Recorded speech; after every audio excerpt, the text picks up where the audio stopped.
Zlata skledica, pravljice iz vsega sveta. Trije lenuhi, nemška pravljica. Neki kralj je imel 3 sinove. Vse je imel enako rad in ni vedel, koga bi po svoji smrti določil za kralja. Napočil je čas, ko je začutil, da prihaja smrt.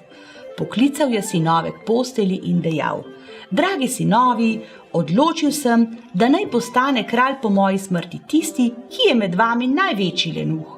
Pa je dejal najstarejši: Oče, potemtakem pripada kraljestvo meni, kajti jaz sem tako len, da ležem spat in še oči ne zaprem, da bi zaspal, tudi če mi pade kaplja vanje. Drugi je dejal: Oče, kraljestvo pripada meni, kajti jaz sem tako len, da sedem k oknu, da bi se pogrel, pa še nog ne odmaknem in se rajši ožgem.